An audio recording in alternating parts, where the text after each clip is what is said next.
Galera, tudo tranquilo com vocês? Vamos para a terceira parte da nossa aula de população. Elas são 4 partes, tá? Essa já seria a terceira, tranquilo? Então vamos lá. Nessa parte aqui, da terceira parte da nossa aula, nós vamos trabalhar sobre a questão da estrutura econômica e trabalho, tá? Relacionado com população, certo? Então vamos lá. Transformações no mundo do trabalho, né? Nós temos percebido aí como que a tecnologia, ela tem tomado conta, né, das questões hoje da atualidade. Então, dificilmente alguém aí nunca fez uma compra pela internet. Então, um ponto muito forte hoje, né, da questão de estar postos de trabalho para a nossa sociedade moderna, está relacionado com o e-commerce. Então, você pode comprar pela internet, né, uma coisa prática, tudo paga com cartão de crédito, né? Às vezes tem as questões de boletos também, mas geralmente mais é cartão, porque entra na parte também já das tecnologias. E nós temos um problema com o e-commerce, né? Porque o e-commerce você compra pela internet, então significa que as pessoas não vão consumir na loja física. Isso leva a um desemprego. Quando a tecnologia ela tira seu emprego, é o que nós chamamos de desemprego estrutural, certo? Esse desemprego estrutural ele tem se intensificado no mundo, né? A agricultura já usa tecnologia no campo, a indústria usa essa tecnologia também, né, no setor secundário, e agora o setor terciário também. Né? É igual se a gente for pensar lá na década de 80, início de 90, você num banco tinha lá 30 caixas para te atender. Hoje você vai no banco, tem 2, 3 caixas, porque você faz atendimento todo no caixa eletrônico, né? Então você saca, você paga, você faz tudo sozinho ali, naquele caixa. Você no shopping tinha lá a guardinha, onde tinha o rapazinho que ficava lá, né, uma mocinha, para o estacionamento. Isso não existe mais hoje. Então, hoje em dia, você tem uma máquina que você aperta um botão, ela libera um ticketzinho. Você vai em outra máquina dentro do shopping, paga aquele ticket, pode ir embora, pega o ticket, enfia em outra máquina para poder sair do shopping. Gera desemprego também. Os postos de conveniência, a gente já tem muitos que não tem mais a loja de conveniência, né, no posto de combustível. Então você tem ali aquelas máquinas grandonas, onde você tem vários produtos, você insere o dinheiro, aperta o botãozinho aqui ali, ele libera troco e libera o produto que você quer. Esse tipo de desemprego aí seria estrutural. Do lado direito aí, eu coloquei para vocês também a questão do desemprego conjuntural. Esse conjuntural aqui, gente, ele já está relacionado com crises econômicas.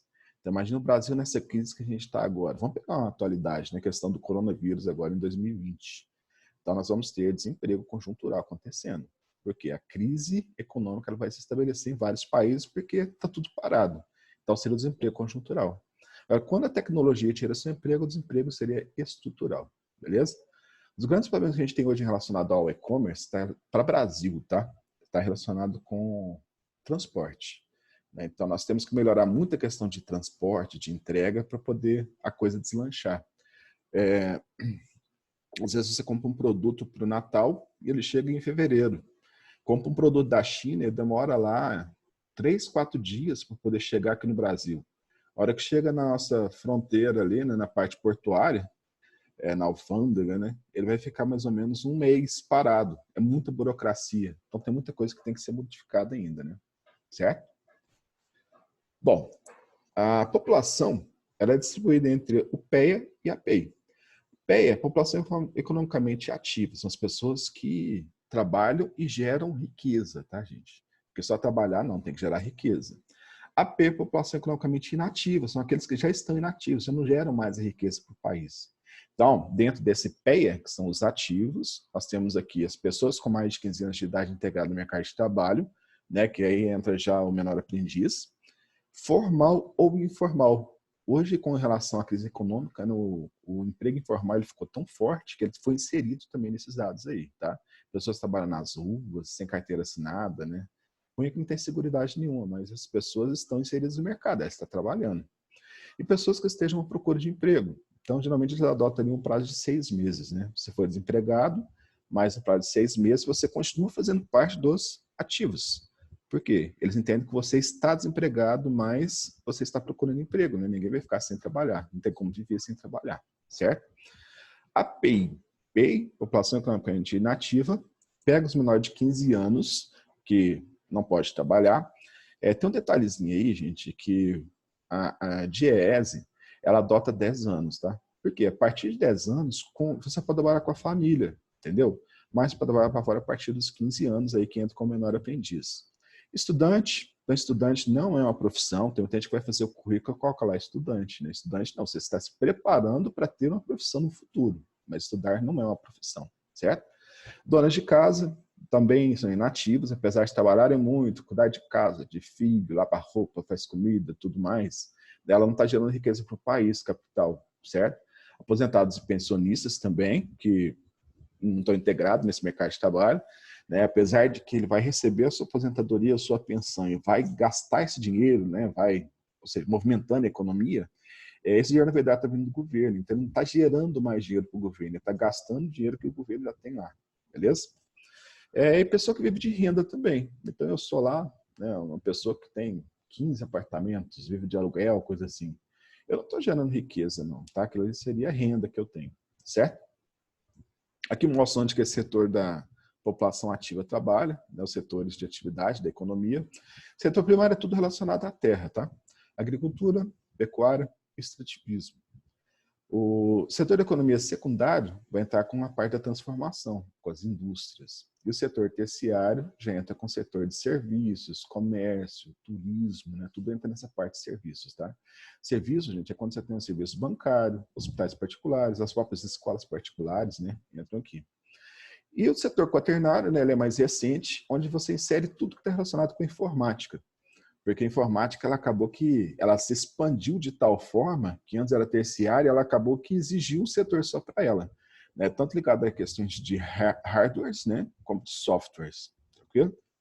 Então vamos lá. Renda média domiciliar por pessoa em cada estado. Então assim, isso aqui é uma média, você pega ali toda a questão da riqueza, né, dos salários, divide pelo total da população, então você vai ter uma média. Então, a média salarial maior do Distrito Federal. Lógico que a gente tem senadores, deputados federais por lá, né, o presidente, ministros, aquela coisa toda. Os salários são bem mais altos, então nós temos aqui uma média bem maior dos salários, tá? Mas tirar essas pessoas acaba que ela cai bastante. Então, tirando essa parte, que é uma exceção, por conta dos elevados salários, né, que a gente tem com senadores, deputados e ministros, e presidente, coisa e tal, na verdade, São Paulo acaba que fica com a maior média, né, de R$ 1.482, certo? Isso não é um salário alto. São Paulo é um lugar mais rico, eles ganham bem mais, mas é porque é média, né? E a gente tem que pensar que a população de São Paulo, ela é gigante, né? Ela chega quase a 50 milhões de habitantes. Então é muito grande, certo? Depois Rio Grande do Sul, Santa Catarina, Minas Gerais, né? Está em sétimo lugar, ó, 1.128. Lembrando que é média, tá? Tem lugar que a gente ganha muito mais. O pior de salários a gente tem aqui, ó, Maranhão, R$ 509. Aí tem um adendozinho, né? Mas a pessoa não pode, né? Por lei, pela Constituição, ela não pode ganhar menos que o salário mínimo. Então, como que a média é 509? Trabalho informal.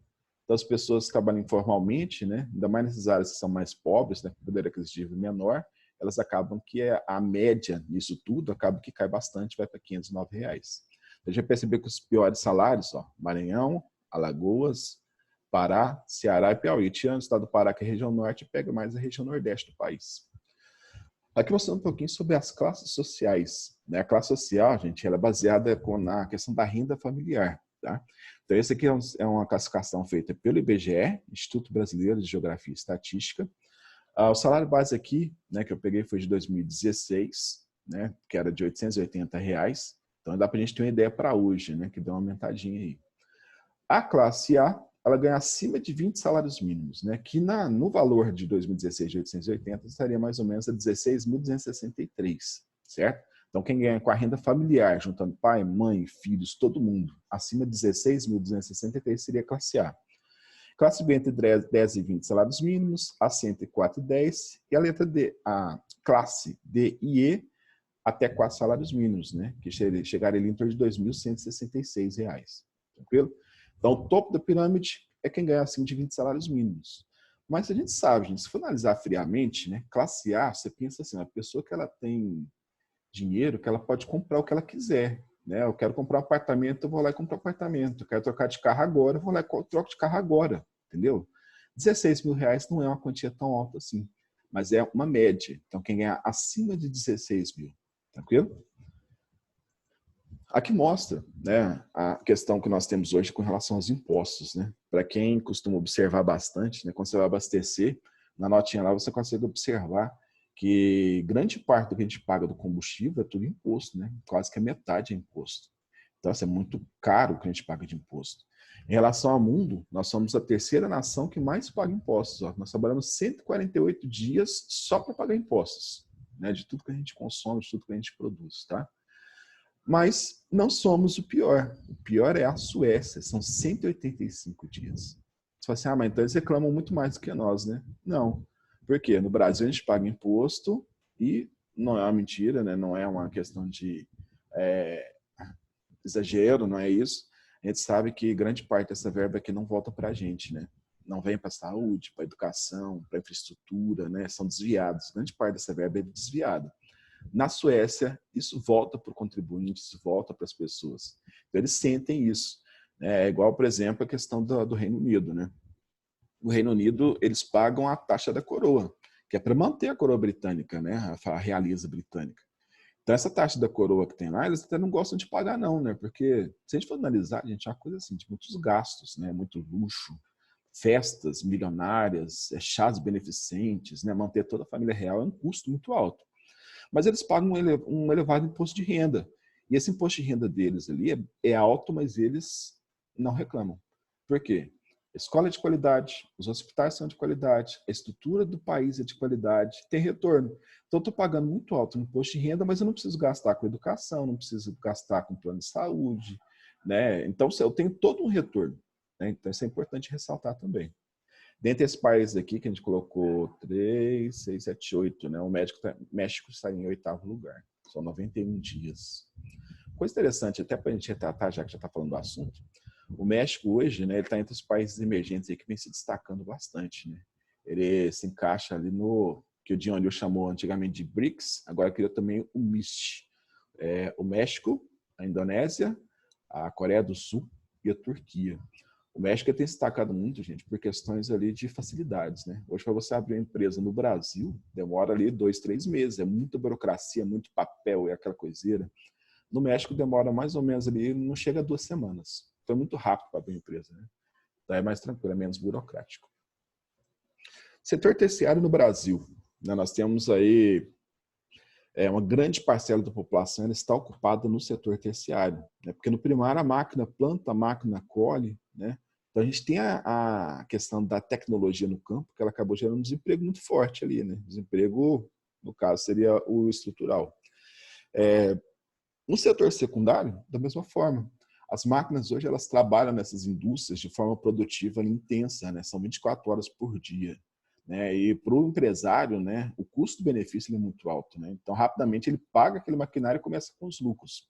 A máquina não fica doente, a máquina não fica afastada, a máquina não tem licença maternidade, a máquina pode trabalhar 24 horas por dia, entendeu? Então, para a indústria foi muito importante isso. A gente pode observar, né, principalmente ali quando a gente estuda sobre os sistemas volvista, toyotista, né, a influência das máquinas nessas indústrias, certo? E aí todo mundo foi para o setor terciário, que foi o que sobrou. Mas o setor terciário agora também está sendo, né, tecnificado, né, a tecnologia está entrando nele, certo?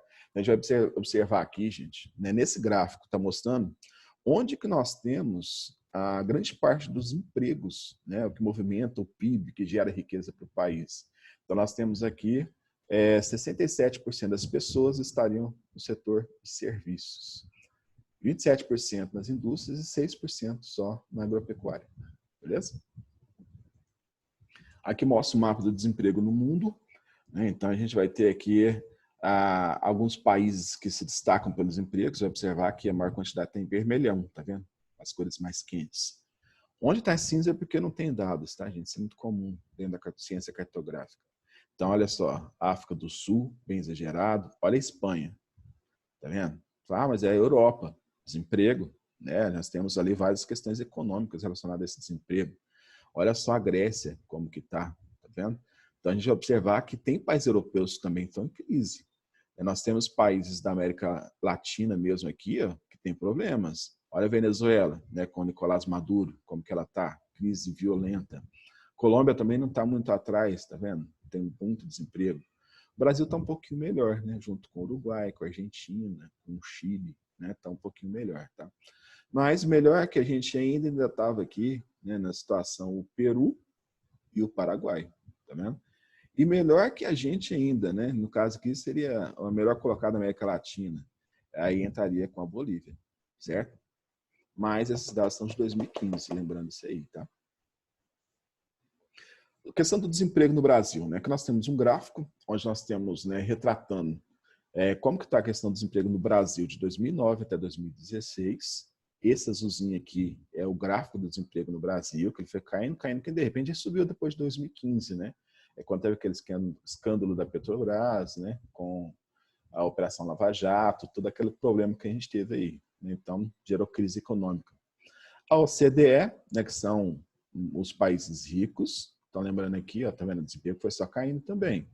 E o grupo do G7, que é os 7 mais ricos do mundo, né? Também caindo. Então, o problema nosso aqui, gente, já observar que nos países ricos, taxas de desemprego, eles foram caindo, né? Apesar que é um conjunto de países, tá? Tem alguns que estão piores, outros melhores.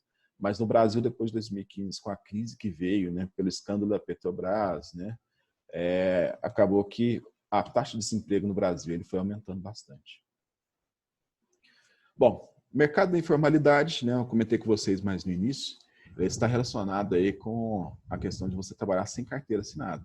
Então, quando as pessoas vendem frutas na rua, né, para você, capinha de celular, às vezes vendem guarda-chuva, né? Já aconteceu, inclusive, de pessoas me pararem na rua para poder oferecer aquelas raquetes, né, de matar insetos, e o cara estava com a maquininha de cartão de crédito. Então, eles estão inserindo tecnologia também até no serviço informal na rua, certo? As feiras, né, tudo isso é esse mercado informal, tá? A gente vê muito também pessoas fazendo shows de pirofagia, né? Às vezes aquelas encenações de circo, né? Com truques, né? Tudo isso para poder conseguir o dinheiro, tá? Esse trabalho informal é que ele movimenta um capital violento, tá? Esse mercado informal representa 16% do nosso PIB, mais ou menos, tá? Porque é meio difícil de mensurar esse mercado informal. Que mostra sobre a terceirização. É até difícil falar o termo, porque lembra de terceirização, né? É terceirização, tá? Bom, o que seria isso, a terceirização? É quando você começa a terceirizar o seu serviço. Então, isso já tem acontecido em alguns setores.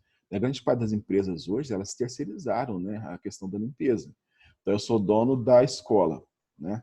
Mas eu não tenho os meus funcionários mais que fazem a limpeza da escola. Eu contrato uma empresa e essa empresa ela fornece serviço de limpeza para mim. O que é o bom para mim, enquanto o empresário, né, o dono dos meios de produção? Eu não tenho muita questão burocrática.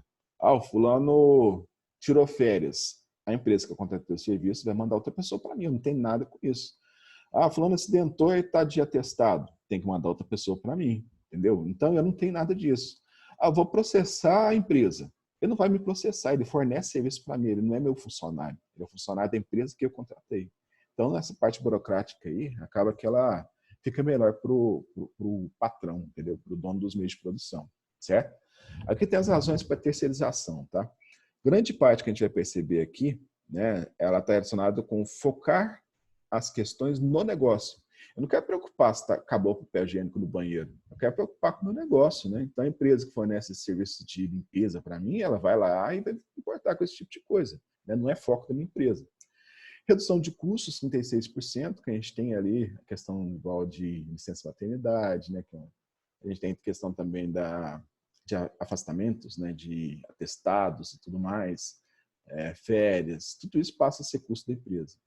Trazer inovações para o negócio, 4%. Essa inovação aqui, porque ao invés de eu ficar preocupado com coisas que não competem a mim na minha empresa, né? Eu vou deixar isso para o terceiro que eu contratei e vou começar a focar no que eu preciso. Mas é 4% só. Aqui nós temos suprir aumento da demanda em 11%, né? Então significa que eu vou tirar aquele funcionário que eu tinha, que fazia certo serviço, e vou passar ele para outro para poder melhorar a produtividade da minha empresa, que agora eu contratei, eu terceirizei esse serviço. Aumentar a qualidade do serviço em torno de 13%. É aquela questão, né? Agora eu pago. Se não tiver do jeito que eu quero, eu vou cortar o serviço, eu vou cortar o contrato. Então, tudo tem que estar impecável, tem que estar muito bom, né? Senão eu posso cortar o contrato com o serviço, tá? Com aquela empresa que eu terceirizei, certo? Mulher no mercado de trabalho. Bom, a gente vê no Brasil que a mulher vem conquistando seu espaço, né, com o passar do tempo, cada vez mais, mas a gente tem muitos problemas que devem ser solucionados. Né? A questão da função, por exemplo, né? Tem a mesma função, tem a mesma atitude, às vezes ela foi muito melhor aluna, né, durante o período da faculdade do que o homem, às vezes ela é muito mais inteligente, né? Ela pode, às vezes, né, se apresentar como sendo uma pessoa com um potencial muito maior, só que o valor que ela recebe não é o mesmo. Entendeu? A mulher ela ganha menos do que o homem, tá? Isso tem mudado com o passar do tempo, né? Tem reduzido um pouco, mas ainda acontece. A mulher ganha menos que o homem simplesmente porque é mulher. Tranquilo? Olha aqui alguns exemplos que a gente tem. Ó. Aqui nesse dado, por exemplo, azulzinho seriam os homens, o vermelhinho seriam as mulheres, né? Então, a participação de mulheres e homens em postos de trabalhos formais em percentual. Então, vamos olhar as mulheres. Em 2009, representavam 41,9%. Né, dos trabalhadores. Em 2013 já era 43%. Então a mulher começou a se inserir, eu estou falando com vocês, é aquela coisa mais tímida, né? Na Europa já tem décadas que a mulher se inseriu no mercado de trabalho. Aqui no Brasil é uma coisa mais recente. Setor com maior presença feminina em 2013 em percentuais, tá? Não mudou muita coisa isso aqui não, tá? Saúde e serviços sociais em torno de 73,3%. Né? A mulher tem mais time com a questão social, gente. Não é questão de ser feminista, né? Não é isso não, mas a gente percebe, né? A gente usa o serviço, a gente percebe que tem uma diferença, certo? Questão de saúde, por exemplo, né? As enfermeiras, né? Não vou generalizar também, que tem também alguns que não são tanto, né? Mas a mulher tem mais tino, né? Ela tem mais tato. Né? Até, por exemplo, com a criança, o jeito de conversar, de tratar, que tranquiliza mais, certo? Questão de educação, 66,6% ainda são mulheres. A educação é igualzinho, eu sempre falo, né, no setor principalmente da educação de base. A mulher ela tem mais trato com criança, né? Ela é mãe, ela tem o instinto materno. Então ela tem aquela coisa de ver a criança triste e às vezes pensar, né, será que está acontecendo? Será que está doente? Será que está tendo maus tratos em casa? Será que está sofrendo algum abuso? Né? Até mesmo sexual, sei lá, alguma coisa assim que está tão comum, a gente vê isso na mídia hoje, né? Então a mulher se preocupa, né? E o homem é um pouquinho mais desligado, se a gente pode falar isso, tá? Mas a mulher domina. No ensino médio é mais homens, né? E principalmente nas escolas particulares, tá? Tem um predomínio mais de professores. Mas no ensino básico, né? Principalmente aquela parte ali de até a quarta série, é mais mulheres, é que predomina mais. Alojamento e alimentação, 57%. Administração pública e seguridade, 56%. Tranquilo. Atividade financeira e seguro aqui, 54%, tá? Bom, setor com maior presença masculina. Construção, 91,1%. Por ser um serviço que a gente tem uma questão de força, né? A gente tem o celular falando sozinho aqui. Que a gente tem uma questão de força, a construção civil ela acaba que recolhe, né? Ela acolhe mais homens para poder trabalhar, tá? Mas existem mulheres que fazem isso, né? Mulheres que trabalham como servente de pedreiro, né? Que fazem massa, que é serviço pesado. São poucas, mas a gente ainda vê alguns por aí, tá? Indústria extrativista, 87,9%, também pesado. Transporte, 82,4%, né? Mas já tem mulheres dirigindo caminhão e ônibus, tá? As empresas de transporte, quando elas compram aqueles ônibus articulados, elas têm uma certa predileção com a mulher para dirigir, porque o veículo ele é um pouco mais sensível, então a mulher ela tem um pouquinho mais de cuidado com o transporte. Empresa de eletricidade de gás 81, água e esgoto 80. Bom, o que chama mais atenção aqui é a questão do transporte e da construção. Aqui algumas imagens retratando a questão da mulher. Então, a mulher assentando um tijolinho ali, na questão da construção civil. Mulher mexendo com mecânica, não é comum, eu particularmente nunca vi, tá? Mas ó, a imagenzinha está aqui para mostrar que existe. Mulher dirigindo caminhão, já vi, né? Inclusive ônibus também. Eu sou aqui de Uberlândia. Em Uberlândia nós temos mulheres que dirigem os ônibus. E aqui a questão da mulher multifunção, né? É a mulher que ela hoje trabalha, mas ela é a mãe, ela é a dona de casa, ela é a esposa. Então, ao mesmo tempo que está trabalhando, ela tem que arrumar a casa, lavar roupa, fazer comida, cuidar de criança, mexer com tarefa, certo? Então, ser mulher não é uma coisa muito fácil, não, né? É complexo. Mulheres no mercado de trabalho, né? Mostrando aqui a taxa de desemprego. Né? Nós temos a variação de 2010 até 2013. Então, a mulher, né, em 2010, ela estava na média de 10,7. Caiu para 7,9, né? Reduziu bastante, certo? Diferença salarial aqui, né, de um em proporção ao outro, né? A gente vai perceber que em 2010 a diferença chegava a 68,6%. Né? De repente aumentou para 73 em 2011, 2012, 71 e agora começou a cair de novo para 69, tá? É a mulher, gente, mostrar seu valor e ir atrás, tá? Não aceitar. O governo Bolsonaro, acho que foi no início do governo dele, ele criou uma lei em que é proibido agora de existir essa diferença salarial entre homens e mulheres, tá? Mas ninguém nunca mais falou nada sobre o assunto, né? Então, assim, é uma coisa que demora para começar a acontecer, tá? Depois a gente vai vendo como é que está essa situação aí. Cargo de chefia e posto de CEO. CEO, gente, é aquela pessoa que ela é tipo um conselheiro. A pessoa é tão experiente no que ela faz que ela aconselha várias empresas. Então, é o cargo de CEO. Ela é da holding, ela trabalha a nível mundial, certo? 95% desses cargos eles são preenchidos por homens, só 5% por mulheres, certo? Elas são a maioria, mas ganham menos. Então, vamos pegar aqui uma discrepância muito alta. Olha aqui. Setor financeiro, a gente quase não vê mulheres, né? Tem mais homens. Ó, nós temos aqui o salário médio da mulher de R$ 2.827 e do homem R$ 4.421.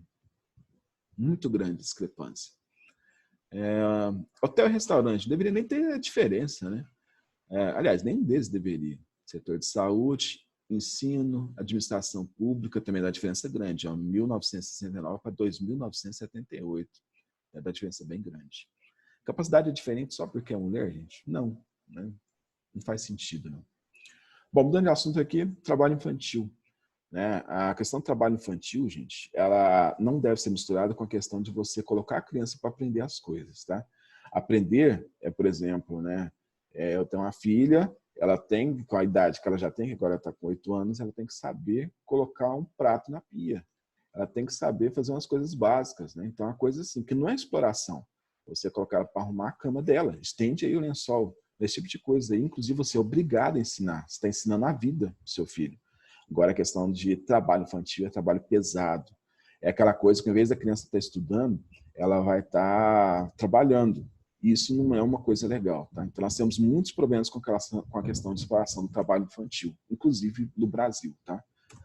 Aqui mostrando o trabalho infantil. Né? Aqui eu não consegui pegar o lugar, achei interessante a foto, é por conta da criancinha aqui. Né?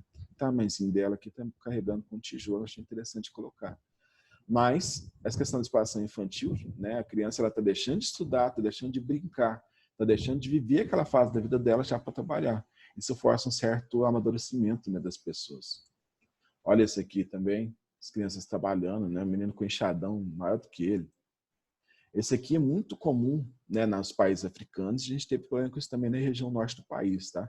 Região cacaueira, né? Então, colocar crianças para poder fazer a colheita do cacau. Na região nordeste, nós temos muitos problemas com os babaçuais, tá? Então, criancinhas ali de 3, 4 anos com facão cortando o coco para poder tirar a castanha dele. Então, a gente tem esses trabalhos que ele é infantil, é utilizado ali. Aqui também mostrando a questão das crianças, né? Tem muitas pessoas, muitos adultos que se aproveitam das crianças na rua, colocando para poder vender doces, vender água, para pedir dinheiro, né? E o adulto está ali do lado, só esperando. Então, na verdade, seria uma espécie de exploração dessas crianças, tá? Então, isso é muito comum nos grandes centros, a gente percebe isso nos semáforos aí pelas cidades. O Bolsa Família, gente, ele é um programa social que ele veio com o governo Lula, se eu não estou enganado, acho que no primeiro mandato dele, né? Mas a gente vê mais detalhes dele no próximo capítulo, tá? Não vamos desenvolver aqui não, porque senão fica repetitivo. Jovem aprendiz, super interessante, né? Vocês, segundo colegial, essa matéria é mais para segundo colegial, mas também é vista pelo terceiro colegial. Então, naquela idade de estudo, algumas pessoas já começam a pensar em trabalhar. Na hora que vocês forem procurar emprego, vocês vão observar que não é fácil, tá? Por quê? Porque você não tem experiência. Mas ninguém quer te dar experiência, né? Você chega a procurar emprego, você fala que nunca trabalhou, olha seu currículo lá, não tem profissão, né? Não tem nenhuma experiência profissional. Você não consegue emprego. Mas ninguém te dá oportunidade para você iniciar isso. Então é muito difícil. Daí começou o programa Jovem Aprendiz, que é bem interessante.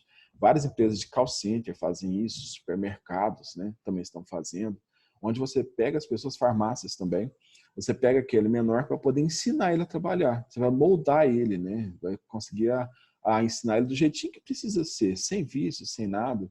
Tanto que algumas empresas hoje estão preferindo o trabalho para as pessoas que nunca trabalharam, porque daí você vai moldar ela. Digamos assim, mais ou menos, uma lavagem cerebral, entendeu? Você vai moldar ela, vai fazer do jeitinho que você quer. Você não tem vícios, né? Não tem coisa errada que você aprendeu nos outros empregos. Você vai estar ali fazendo do jeitinho que o patrão vai te ensinar. Então, aqui nós temos idade de 14 anos, né? Alguns projetos chegam a 15 anos, tem que estar estudando, carga horária é reduzida, geralmente trabalha ali em torno de 3 dias. A média ali, eles pagam em torno de meio salário mínimo, tá? Porque você está aprendendo, tranquilo? Tem que estar estudando, tem que apresentar desempenho escolar, tem que apresentar a questão da presença na escola, tá? Senão acaba sendo descartado. Não pode tomar bomba na escola, porque o trabalho não pode prejudicar os estudos. Mostra um pouquinho o trabalho infantil, né, em algumas regiões do país, tá? Vou pegar para vocês aqui o ponto principal. Na região norte, por exemplo, né, a questão da exploração do trabalho de crianças e adolescentes, tá? Está relacionado com, principalmente, o comércio, prostituição e o turismo, tá? Tem muitos turistas que vão para esses lugares assim em busca de sexo. Né? A questão da prostituição nessa região norte aqui, gente, eu tive vários relatos de pessoas, né, que já conversando sobre o assunto, falando sobre crianças de 11, 12 anos que elas se prostituem com o consentimento dos pais em troca de um papel higiênico, em troca de sabonete, né? Vocês verem como que a questão da crise ela é forte ali. Nem é pela questão do próprio dinheiro, né? O papel higiênico. Então, a gente acontece muito nessa região norte aí. Região centro-oeste, né, o trabalho infantil acontece muito aqui no carvão vegetal. Então a gente percebe muito isso. Aquelas carvoeiras que tem, passando nas rodovias, a gente vê aquelas partes redondas, né, tipo um iglu, só que feito de barro. Então você joga a madeira lá dentro, põe fogo, tampa a portinha dela, ela apaga o fogo e vai queimar bem devagarzinho, formando carvão vegetal. Certo? É muito forte. Região sul do país, trabalho doméstico. Né? Isso acontece muito de pessoas que pegam pessoas para cuidar ou adota criança e colocam mais para fazer serviços domésticos. Né? Região Nordeste está relacionado também com serviços domésticos, né? Acontece principalmente nas capitais. O comércio ambulante também tem muita exploração de crianças, a gente vê nas ruas. Né? Com turismo, né? Aquela visão que a gente tem, gente, de Brasil, país do carnaval. Né? Então o pessoal lá fora acha que o Brasil ele é um país onde você chega aqui e aqui é o país onde você tem liberdade para tudo, né? Sexo à vontade, né? Para fazer o que quiser. Então tem muito disso relacionado a turistas na região Nordeste. E na região Sudeste, esse trabalho infantil ele é muito aqui no comércio ambulante, das crianças na rua, no semáforo, os catadores de lixo que eles catam e acaba que o adulto vai lá e acaba que fica com dinheiro, né? A produção de roupas também. A gente sabe que tem muitos bolivianos que vêm para cá e vêm com as famílias. As crianças também acabam trabalhando ali com essa semi-escravidão. Então, aquele adolescente, em vez de estar estudando, acaba que ele vai estar trabalhando também. Agora, trabalho escravo, né? Trabalho escravo, a gente lembra lá do período, né, do passado, que os negros eram tragos para o Brasil, para a América Central, para a América do Norte também, né? Estados Unidos, ali na parte sul.